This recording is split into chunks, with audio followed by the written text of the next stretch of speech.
we on check no was free we are CBM. Wow. Bible if friend Brahma. And oh yes say. I'm saying me di na pa nka say me na me nsuro. De maka na me bra.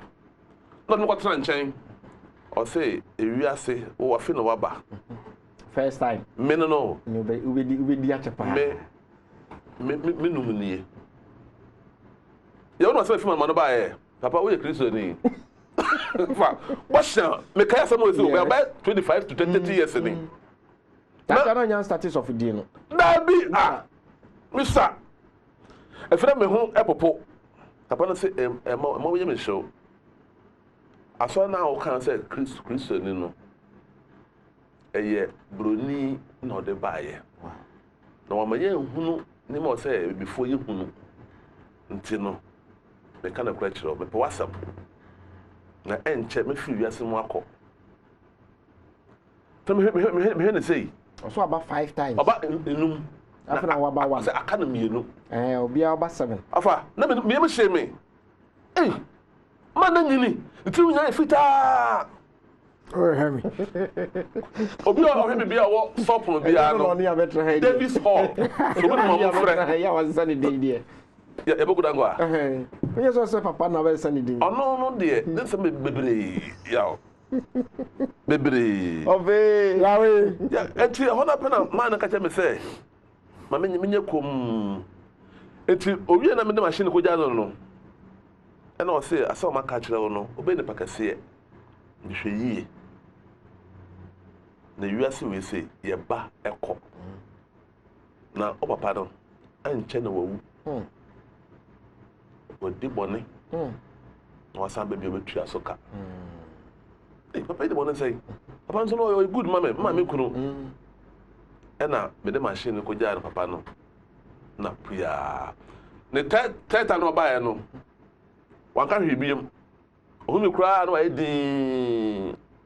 Say enne Davis no ba ye no. This be a omo mo program o support no. Okay. Man no odi pa fa na Davis Hall. No yisene. No the man ba ye. Papa no ya me hu ne biem. Me see now. Me tell me. Enti so because say me wu na me ko heaven. Me o training ni. Me wu na me ko hell. Me o de boye ni. Eye oson e na de bra yen. Na tete. Oba de bo no wiase no. Na ye ogidie say enipa ofiri wiase no mu a oba biem e betua de we ye so ka. The law of compensation, the law of karma. Anunti ana say obi wu na ekosie no a ye se na tie enko na tie mu enso enko so mu okare de enko onyankopon nchen weni ade a Christopher Christianity Islam Judaism omode baaye ya omode baaye no ema the concept of life after death no ya ema before the na enim na agidie no eyerai minimo bia o say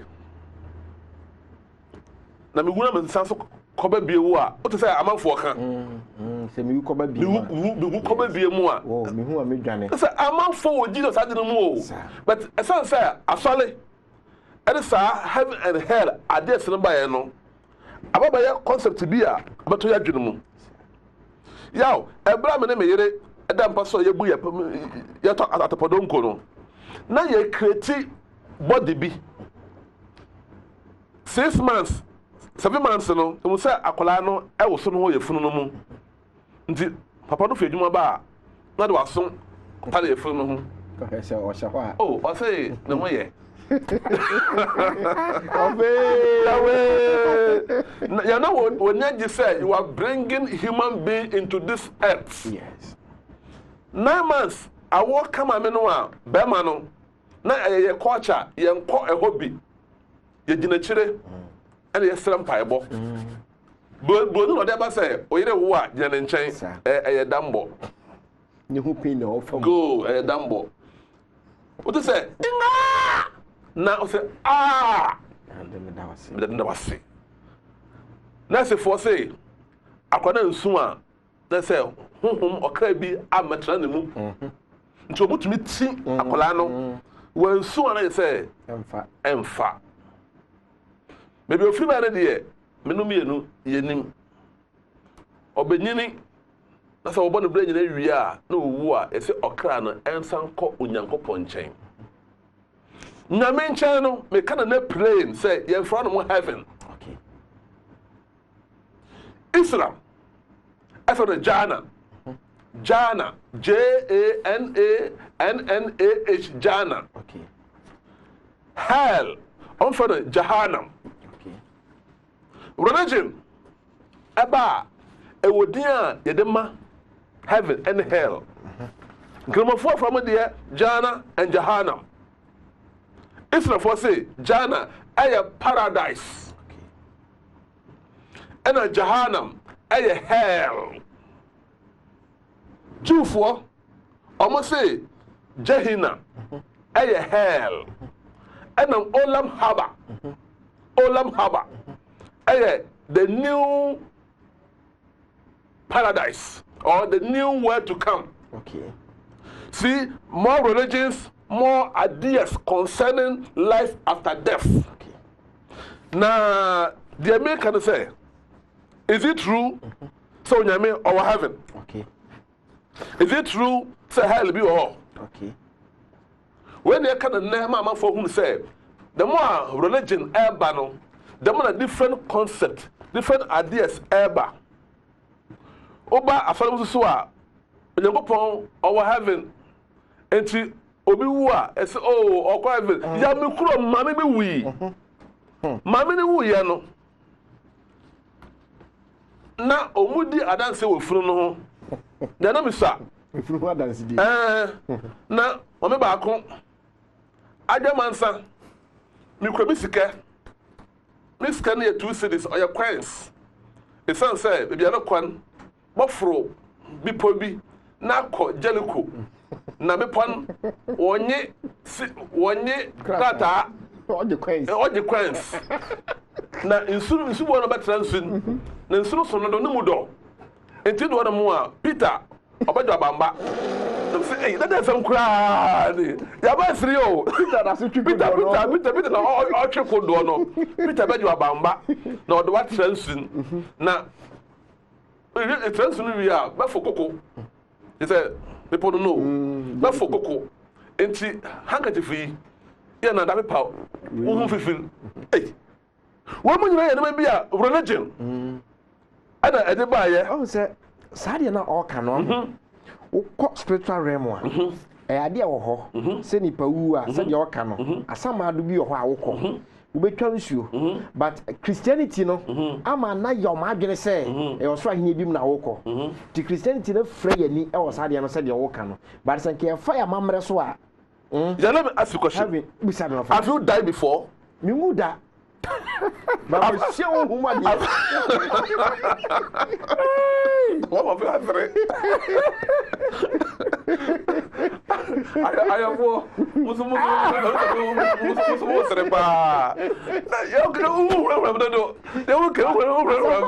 I just spiritual realm. Who told me to be able to see? When I tell you. I have my point here. I can't be Yo, New Year next week. Yeah, for be next week. Me name I be shy. Man, ofre samanfo. If I necromancy. Mama fre samani bi. Na meka na sembi a okan how we see ne o mo communicate bi okofre o mo ba no. Yo, next week we catch o. Mate. Baba who say the broni de baye no. Obeka kire no different from the okwa okohunu. A different altogether. Now one day in heaven and a hell no.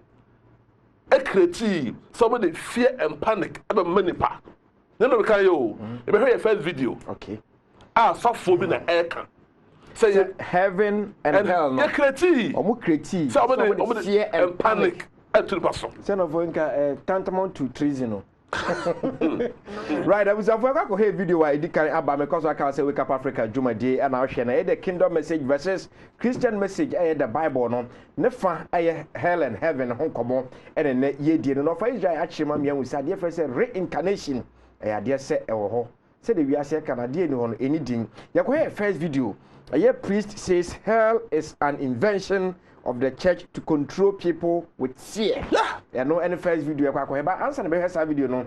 Meka say have energy herbal o me de pavi and plasmos abadwa so. Omo kra de hepa plus abadwa so na edi omanfo no nsem edi amaomo.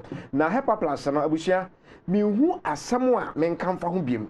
De meka nyina ne say we nipa da sene na ate asena ate enka na ohwe na. But modern side do a friend say hepa plus no nsa meka bi.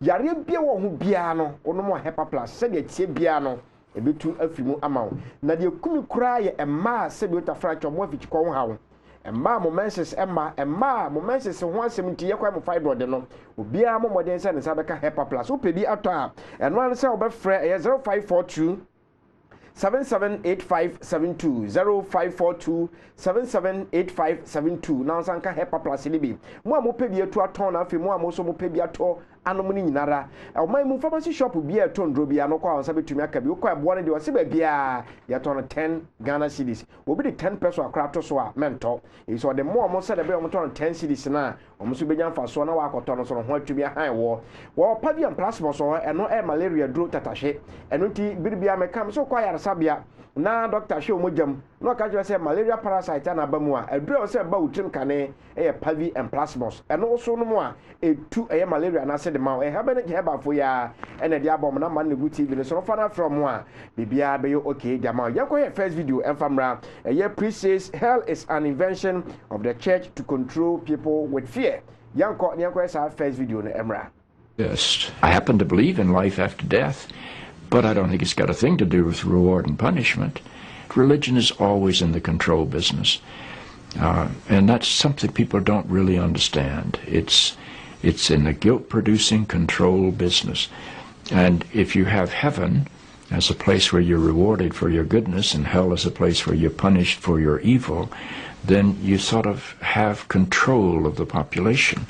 And so they create this fiery place, which has quite literally scared the hell out of a lot of people throughout Christian history. Mm-hmm. And it's part of a control tactic. But wait a minute, you're saying that hell, the idea of a place under the earth or somewhere where you're tormented for an eternity, is actually an invention of the church? I think the church fired its furnaces hotter than anybody else.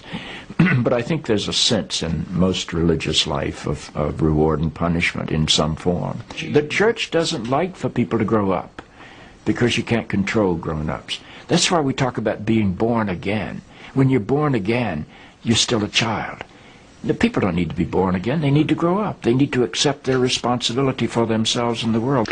What do you make of the theology, which is quite prominent these days in America, which is that there is one guaranteed way not to go to hell, and that is to accept Jesus as your personal Savior? Yeah, I grew up in that tradition.